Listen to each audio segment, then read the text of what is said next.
জাতীয় রাজস্ব বোর্ড ও এনবিআর সংস্কার এবং আন্দোলন ঘিরে অচলাবস্থা কাটাতে 5 সদস্যের উপদেষ্টা কমিটি গঠন করার ঘোষণা দিয়েছেন অর্থ উপদেষ্টা।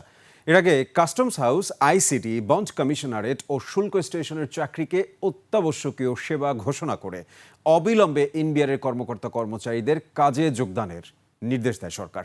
এদিকে রোববার সকাল থেকে শাটডাউন কর্মসূচি পালন করেছেন রাজস্ব কর্মকর্তারা। দাবি আদায় না হওয়া পর্যন্ত আন্দোলন অব্যাহত রাখার ঘোষণা দিয়েছেন তারা। মফির রহমানের সহায়তায় সাদাত হাবিবি সেতু রিপোর্ট।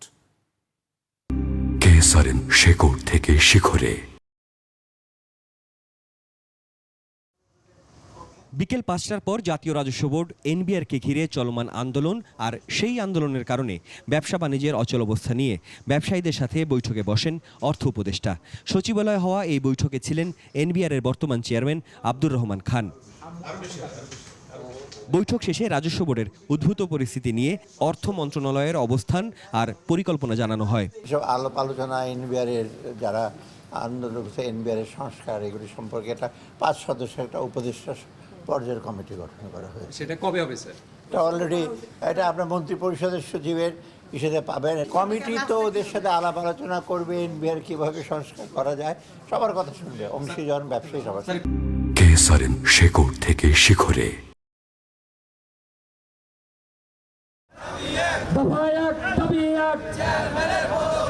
এর আগে দিনভর নানা নাটকীয়তায় পার হয় এনবিআরকে ঘিরে। রোববার সকালে ঘোষণা অনুযায়ী জাতীয় রাজস্ব বোর্ড এনবিআরের মূল ফটকের বাইরে দ্বিতীয় দিনের মতো চলে শাটডাউন কর্মসূচি। দুপুর 12টার দিকে এনবিআর সংস্কার ঐক্য পরিষদের নেতারা জানান, অর্থ উপদেষ্টার আমন্ত্রণে সংকট সমাধানে সচিবালয়ে ডাকা বৈঠকে যোগ দিবেন তারা। একেবারে প্রেসক্রিপটিভ প্রেস রিলিজের মাধ্যমে আমন্ত্রণ আসেনি, কিন্তু আমাদের কাছে আমন্ত্রণ এসেছে। আমরা সরকারেরই অংশ। ট্যাক্স এবং কাস্টমস থেকে মোট 10 জন 20 জনের একটা ডেলিগেশন যাচ্ছে। আমরা আমাদের যে এই বর্তমানে যে সকলের এক মূল যে দাবি, চেয়ারম্যান মহোদয়ের অপসারণ, সেখানে দাবি করব। যদিও দুপুর 2টার পর জানা যায় সেই বৈঠক বাতিল করেছে অর্থ মন্ত্রণালয়, কারণ বৈঠকে বসতে মন্ত্রণালয়ের শর্ত ছিল আন্দোলন আগে থামানোর। এর পরপরই অন্তর্বর্তী সরকারের পক্ষ থেকে আসে এই বিবৃতি। বলা হয়, আন্দোলনের নামে চরম দুর্ভোগ তৈরি করা হয়েছে, যা সম্পূর্ণরূপে অগ্রহণযোগ্য। একই সাথে এনবিআরের সব শ্রেণীর চাকরিকে অত্যাবশ্যকীয় সার্ভিস হিসেবে ঘোষণা দেওয়া হয়। সকল কর্মকর্তাকে তাই নিজ নিজ কর্মস্থলে যোগের নির্দেশনা আসে। অভিযোগ করা হয়, রাজস্ব খাতের কাজকে বাধাগ্রস্ত করার জন্য কিছু কর্মকর্তা কর্মচারী নজিরবিহীনভাবে গত 2 মাস ধরে দেশের ব্যবসা বাণিজ্য, আমদানি রপ্তানি এবং রাজস্ব আদায় কার্যক্রমকে অন্যায় ও অনৈতিকভাবে ব্যাহত করছে। বৈঠক হবে না, ওটা আমি বলতে ক্যাবিনেটে পড়ে। বিবৃতি জারির প্রায় একই সময়ে দুর্নীতি দমন কমিশন জানায়, এনবিআরের 6 কর্মকর্তার বিরুদ্ধে অনুসন্ধান শুরু হয়েছে। এদিকে ঘোষিত কর্মসূচি অনুসারে বিকেল 5টা পর্যন্ত অবস্থান কর্মসূচি শেষ করে এনবিআর সংস্কার ঐক্য পরিষদ।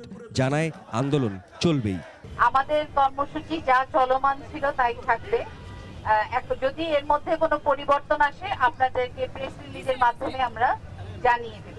গত 26শে মে সরকার ঘোষণা দেয় 21 জুলাইয়ের মধ্যে আলাপ আলোচনার মাধ্যমে এনবিআর নিয়ে জারিকৃত অধ্যাদেশের প্রয়োজনীয় সংশোধন করা হবে। সাদাত হাবিবি সেতু, 21 টেলিভিশন, ঢাকা।